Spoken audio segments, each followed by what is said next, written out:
Okay, here we are at Moyes Hall in Bury St Edmunds. It was once a jail, police station, fire station, merchant's house.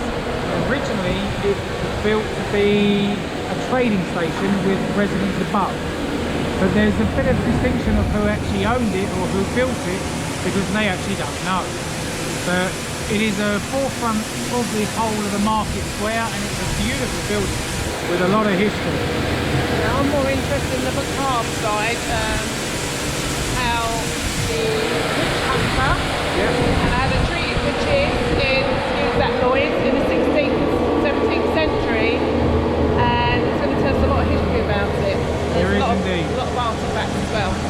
Okay, this is the outside the building.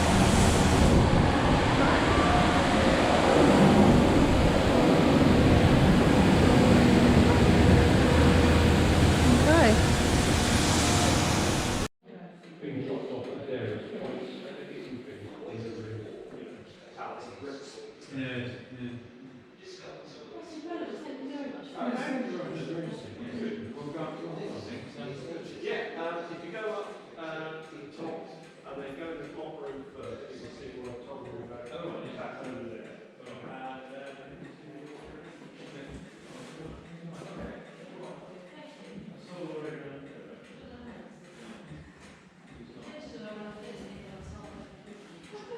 Gibbet cage.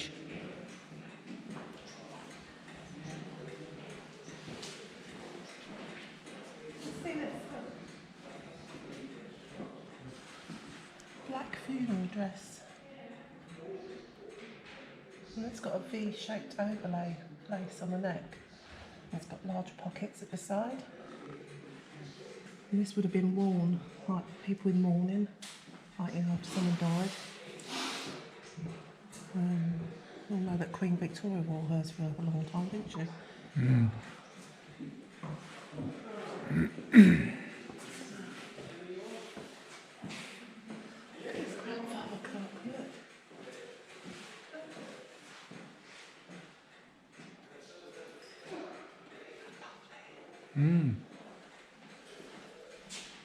Gorgeous.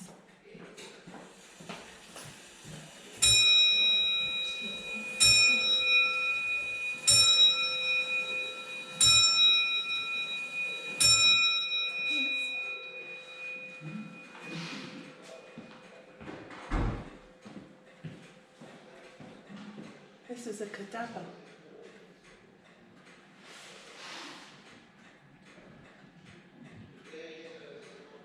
Do you know what cadaver is?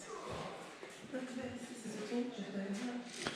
It's a gibbet cage. A what cage? Gibbet cage. This is a gibbet cage. And what does a gibbet cage do?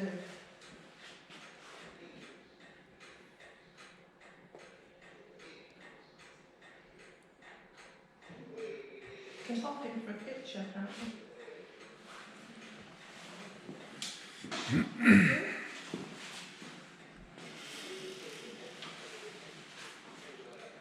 Yeah, exactly where you belong. That'd be a good thumbnail. Just take a picture of that. You ever go with it?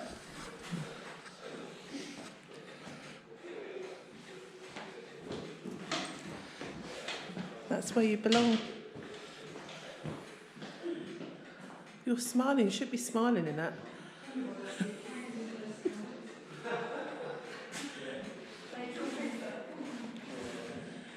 Dang it.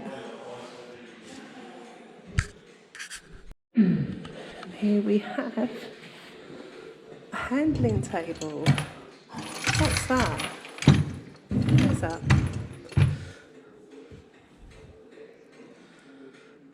That's like something that goes over the head, isn't it, obviously? Are they handcuffs or something? Oh my god.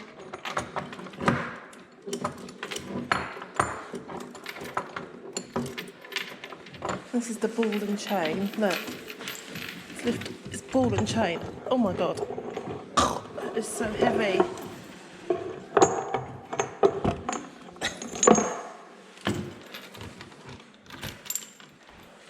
There's a ball and chain there, Bent. Joe. Yeah. They've bent them so you can't put them on.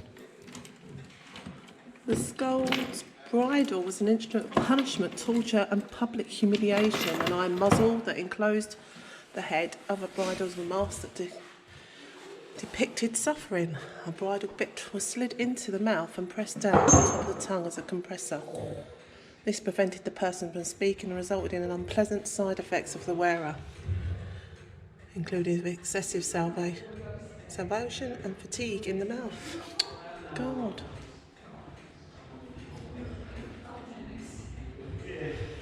Then you've got the thumb screws as a torture instrument, which was first used in the early modern Europe. It's a simple vice, sometimes protruding studs on the interior surfaces. So where's that then?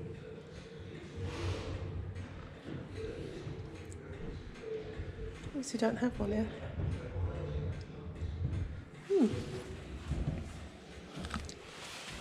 Dunny.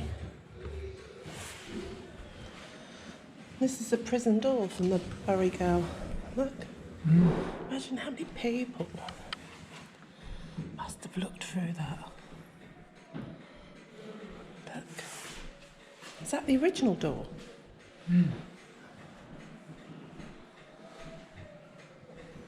Oh my God, look, there's a witch's bottle up there. Actual witch's bottle. Some common ingredients in the witch's bottle would be urine, nail clippings, iron, hair, nails and blades. This bottle is secured down but feel free to touch your famous face. Some believe it to be the face of the Cardinal Bellarmine. Others contest that of a Bellarmine or Bartmain. Jugs, bottles were often used to hold curses, charms. See inside the witchcraft case original 17th century artefacts. So this was like a curse or charm. So what they'd do, they'd put the spell in there and hand it to the person that they would sell it or something.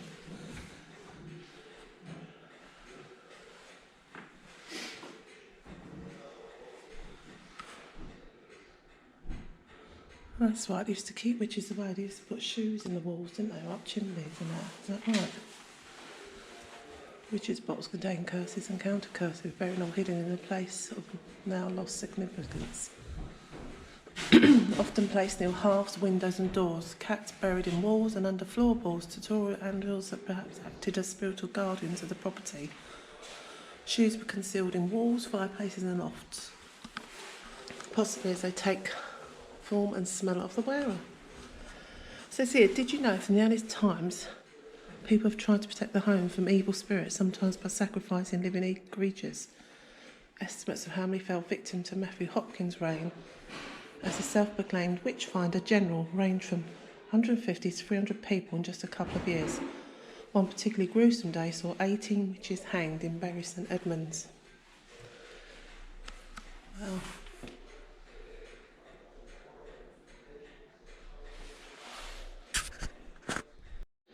So this bit is just the account of from a man called John Stern's account of Matthew Hopkins, who's the witchfinder general.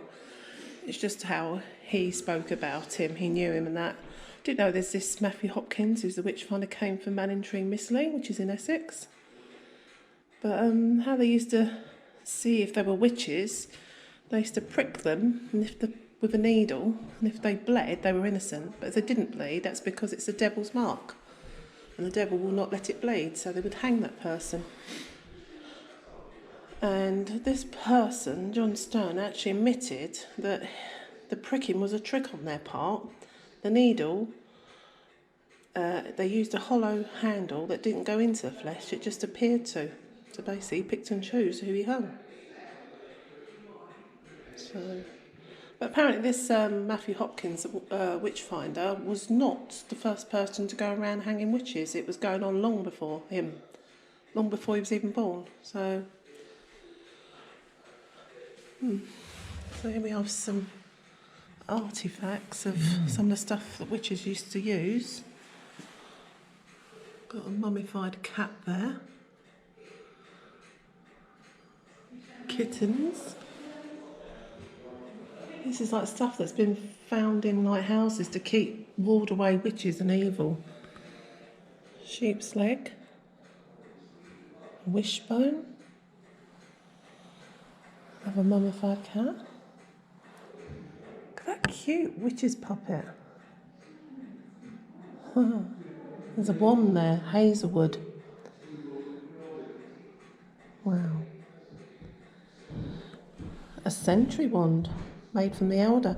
Isn't the elder supposed to be the most strongest wand that you can make? A tally stick. What is a tally stick? Is that like tallying stuff up, like adding up? Tally, I was thinking the word. And these are witches' bottles. They were used to perform or combat curses, which were feared a lot through the 16th and 17th century. And they would like put things in them, like they would fill it with like sharp objects like nails, blades. Then they'd put like urine in there, human hair. I've heard they used to put teeth in as well. Then they would bury it or place it by either like a hearth or some sort of form of threshold. And they believed that it would protect the house. So, and since any like witch attempted to cast a spell on that house or its occupants would be trapped in the bottle and suffer pain, like depending on what like objects they put in the house. You know, like they'd be nailed away, like nailed through their skin or cut by the blades, or even death. And this was like custom practice throughout the whole of East Anglia, like, you know, Ipswich, Norfolk, Suffolk. And these are like shoes as well that would be found. And these would be placed normally inside chimney breasts, as far as I know. Also sometimes in the wall, just by the main door to the house, from what I remember from memory. But yeah, the Red Barn murder. On the 18th of May 1827, the village of Polstead near Sudbury, Maria Martin left her home to meet her lover, tenant farmer William Calder, in the Red Barn. Maria was never seen alive again. Months passed and the mystery of her whereabouts remained until her stepmother allegedly had a dream that she'd been murdered and buried inside the Red Barn. Maria's father took his mole spud and went to investigate, finding his daughter's decomposing corpse. Maria had a gunshot wound to the neck and deep cuts, believed at the trial to be a result of a stabbing over her upper body. Calder was arrested in London and tried at Bury St Edmunds in 1828. Found guilty, he was sentenced to be hanged and his body dissected. Weird facts. Maria's decomposing head was used as evidence in the trial. The crowds wishing to see the execution was so great that the prison had to create an opening to the side of the building to get William out to the scaffold. God, you couldn't imagine him doing that these days, could you? To increase the prospect of conviction, prosecutors charged William with multiple counts of murder, from shooting, stabbing, strangling to burying alive. In 1930s and 40s, nurses at West Suffolk Hospital were taught anatomy with William's skeleton. They sometimes even took him dancing. Bloody hell. Well, I've got something even more grimmer here. What's that? The scalp is of there. William Calder, the murderer. Oh, that's a murder. Oh, that's a murderer's scalp. How freaky. That's a death mask of Mr. Calder. Oh my God, he's quite a little head, isn't he? That's that's a Bible. But get this. Bound in his skin, Hang Dave. on. That's in, Hang on. Hang on, you've missed that out. No, I bound haven't. in his skin. All right. The obviously practice of binding books in human skin within museum collections, such artefacts are usually listed as the owner or creator, feeling attached to an infamous event vicariously through an item, and a curiosity of undoubtedly worthy of a Georgian gentleman's collection. This book is a 19th century publication detailing the court case, crime and correspondence surrounding the infamous Red Barn murder. Mr. Creed, the surgeon atomising Calder after his execution, leaves the below handwritten statement on the inside cover of this copy of the publication. The binding of this book is the skin of the murderer, William Corder, taken from his body and tanned by myself in the year 1828. Yeah. George Creed, surgeon to the Suffolk Hospital. Well, see what, looking at it, you wouldn't... That's human skin. Yeah, you wouldn't know, would you? You really wouldn't know, would you? And that was taken from his death, the bust. And that's Maria there. Oh, that's the lady that was murdered. Yeah. And that's his death mask there. There's a picture of inside the barn. The body was buried in the basement. And that's his pistols that he used that killed her. And that's the mole spud that helped find her body. And that is the most... these two are the creepiest things ever. His scalp of William Corder and a book bound in his skin as well. Well, he was... And there's the actual picture of him, what he looked like. My God. So why did he get such vicious stuff done to him? Why him? Do we know, right? Famous murder, Andy. It's just because he's a famous murderer. Well, they used to know... Well, I'll tell you what, then you had to deal with murderers back them days, didn't they? Unlike now, just getting put in prison with bloody free internet and free phone and free TV and free meals a day.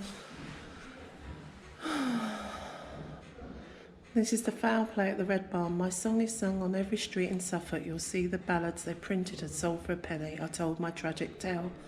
My name is William Corder. To you I declare I courted Maria Martin, most beautiful and fair. I promised I would marry her upon a certain day. Instead of that I was resolved to take her life away. I then went home and fetched my gun, my pickaxe and my spade. I went into the Red Barn and there I dug her grave. So you young men that do pass by, with pity look on me, for murdering Maria Martin, I'll be hanged upon the tree. Most of it is lies. I want to tell you my side of the story. Hanged upon a tree. That means the gallows tree, of course. It stood outside Bury St Edmunds jail, and thousands of people came from all over the country to watch me die. My death was slow and painful, so I hope they enjoyed their day out. They hated me. They believed I killed the beautiful and fair Maria, the harmless, helpless girl. This is a joke, a bitterless joke. For a start, Maria was no child. She was 2 years older than me. I was then. We met in 1825 and became lovers. She had 2 babies before me. The father of one of them was my own brother, and then she had my baby. Of course, the law of 1733 said that any unmarried peasant woman with a baby had to name the father. He would be arrested and forced to marry her. Wow, it just goes on. Quite a sad story, isn't it?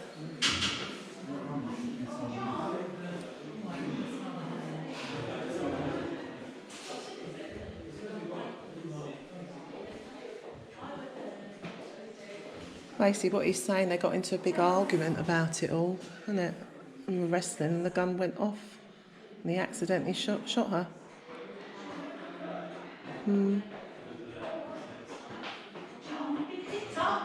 So he's not really the ruthless murderer that you think, is he? This is not like the famous serial murders that we have today. Yeah.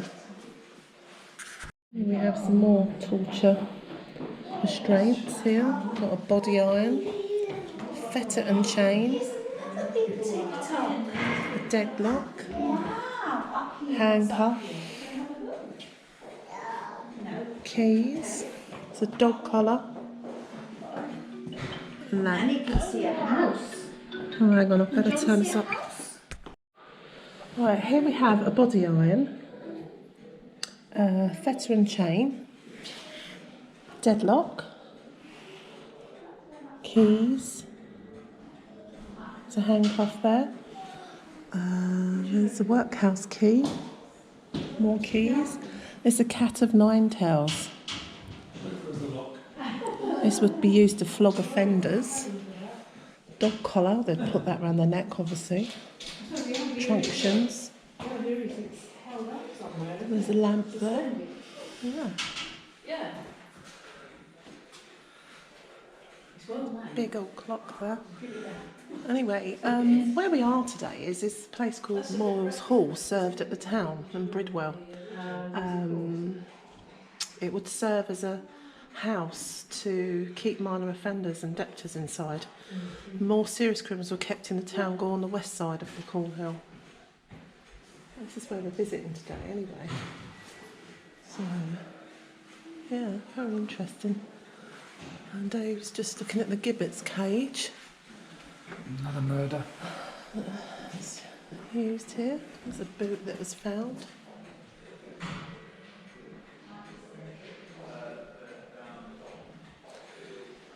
And this is the crimes and the death listed on this clock. On this clock. Oh, that's a gibbet cage. This cage was found with John Nicholas's skeleton still inside during the building renovation of the Honington Aerodrome, 1930s. Nicholas and his son Nathan were trialled and hanged for murder at Bury St Edmunds in 1794.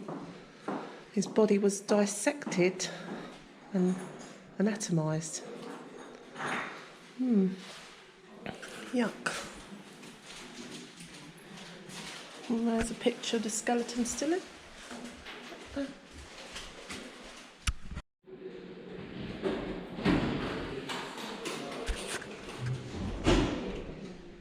Hold on. You do it. Oh, no. You do it. Spot it then.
Corner post of an old bell-inn along Bricklands. Amazing. The detail on that.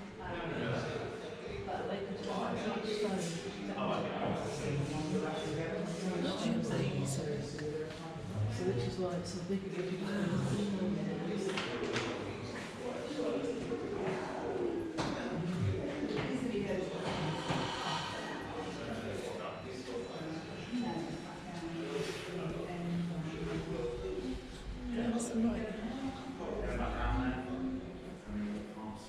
Parts up of the roof that used to be up on roofs, like the gargoyles and statues they've put up there. It's just amazing, isn't it?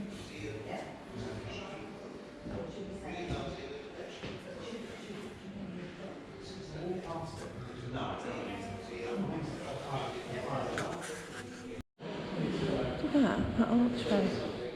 Did you look up? Do the arches. Did the arches, yeah.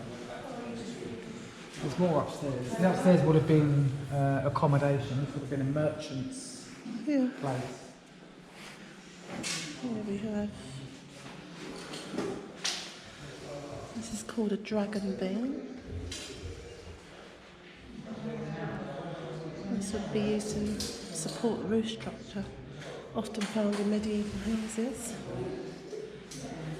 This is called a lead ingot.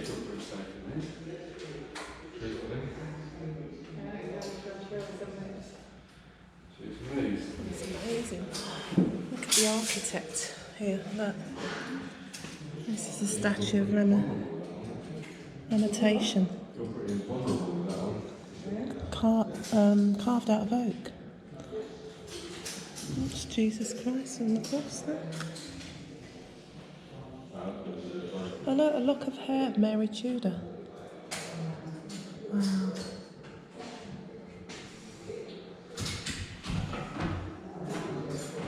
Very blonde. Yeah, it shows in the paintings as dark haired, but that lock of hair is blonde.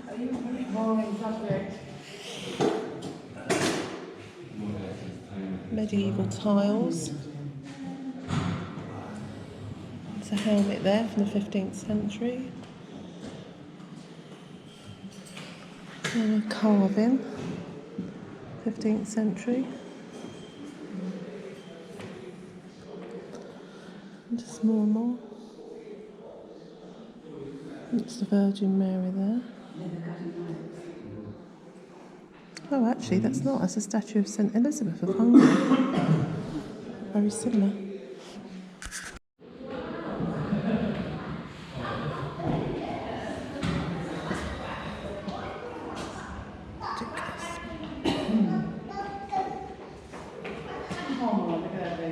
Spear of javelin there. It's a sword, 10th, 12th century.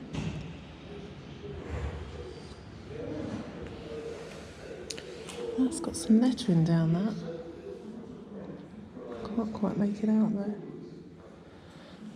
Ses Benedictus.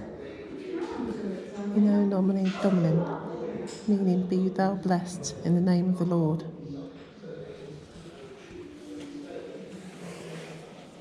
And the poleaxe there. Wheellock mace.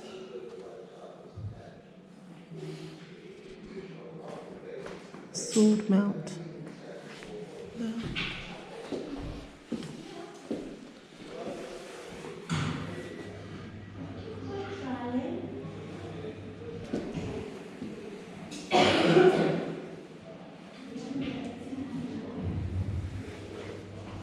Push bars, swivels. This is like shears, like scissors to us. Leather cutting knives. Oh, that's amazing. And some jugs there. These are from 14th, 17th century. And some rings there that people wore. Here we have a stone water tank. There's another door, original door.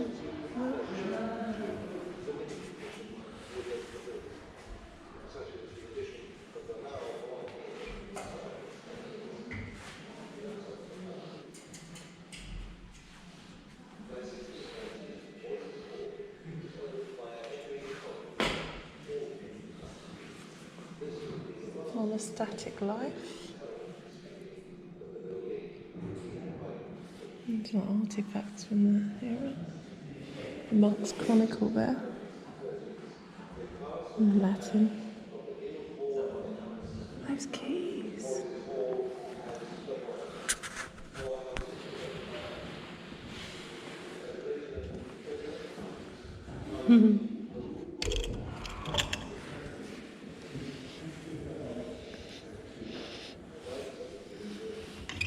The smell of it.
Dentistry. Mm. Stuff.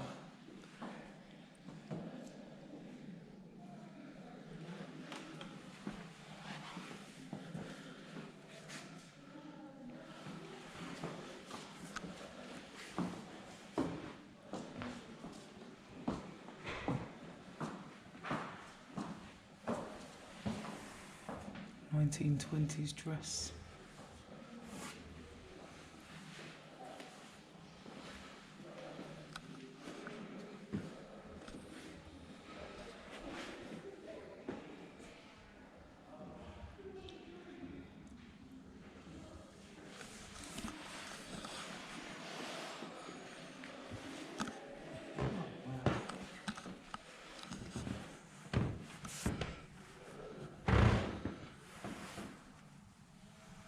The roof, is that gorgeous?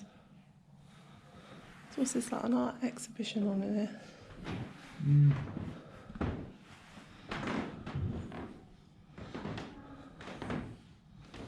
Oh God, I can't stand this modern art.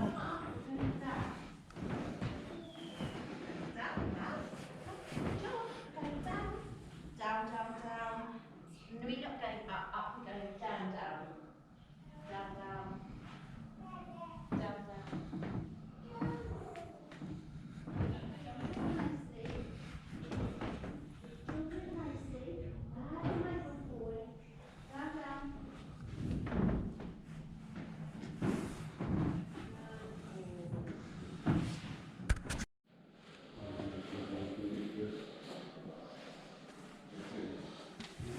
Banyan coat. This is a boy's double-breasted linen banyan coat made from Indian chintz. It's cute. 1730.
Carved walking stick.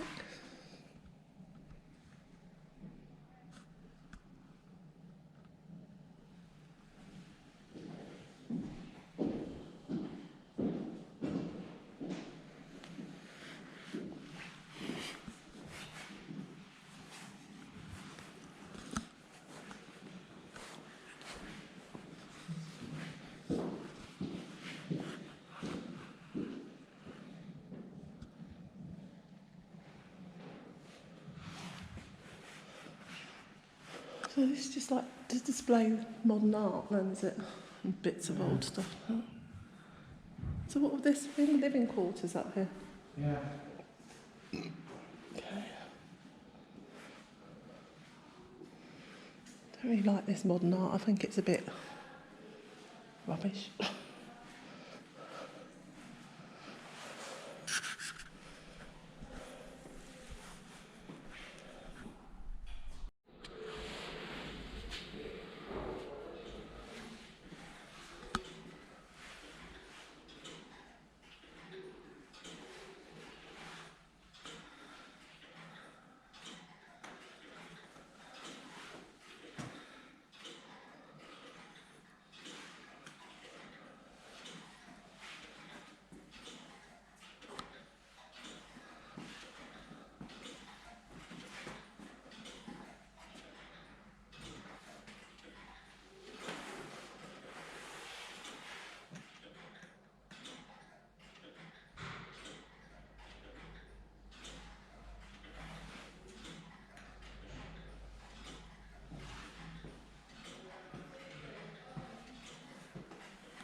Upsets people.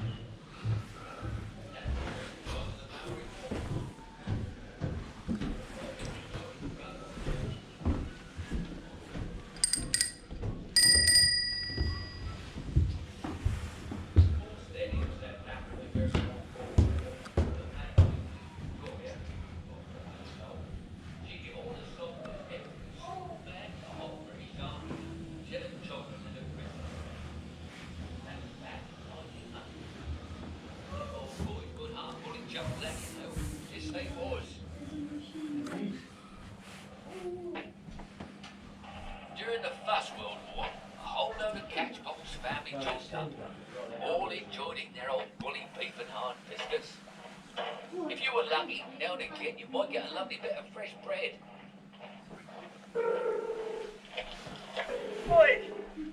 That's assuming you managed to keep it long enough to eat it.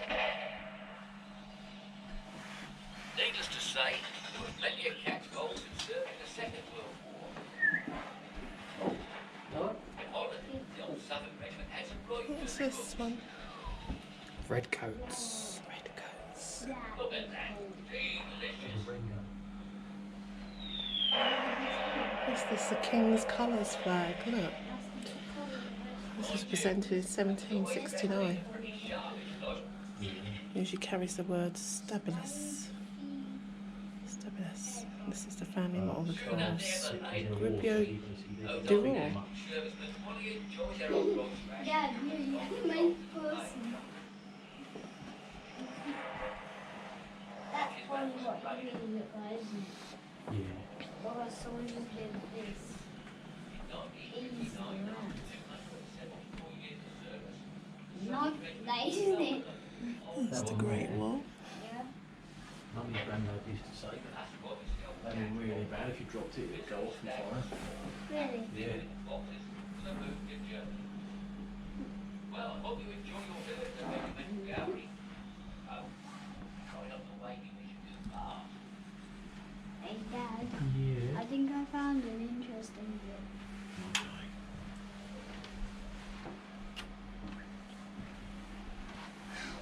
Machine gun. Dad, machine gun. Yeah, it's First World War. Good machine. Good machine then, yeah.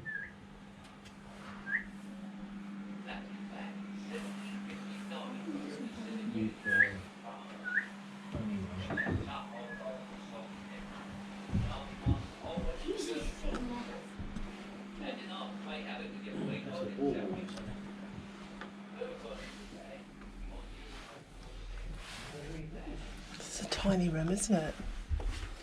It's quite a tiny gallery here. Detail on this window. This is quite a lovely story. This is George Peck, who served in the war, the First World War. He was poisoned in a gas attack in Belgium. But anyhow, it's a portrait of him there. And these are all the embroidered cards that he made and would embroider whilst he was away serving.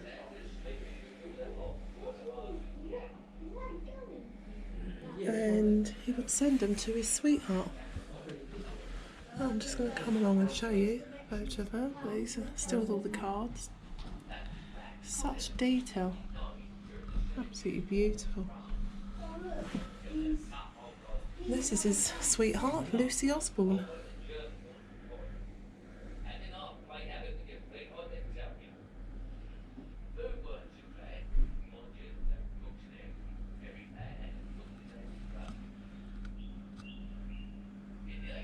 How sweet is that? So Lucy Osborne was George Peck's sweetheart, and he would embroider cards for her. That's so strange because Dave loves embroidery as well. He's done many things that are embroidered.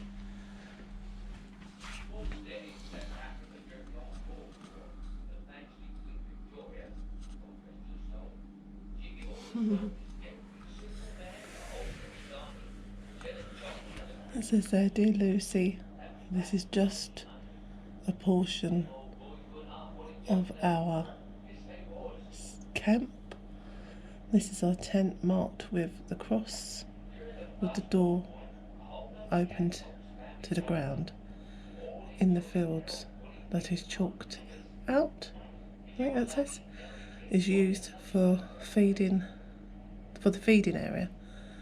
There's no tables or forms. Each company has its own pitch or something like that.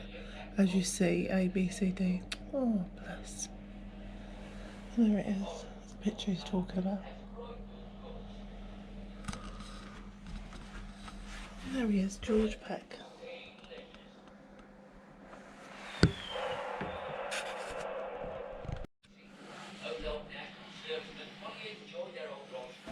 Some uniforms now.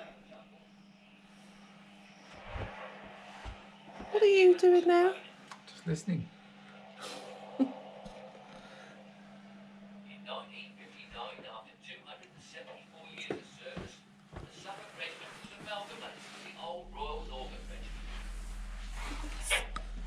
That's why we see old cats on here, busily stacking stores and packing things into boxes for the move to Germany. Well, I thought... Oh, how strange.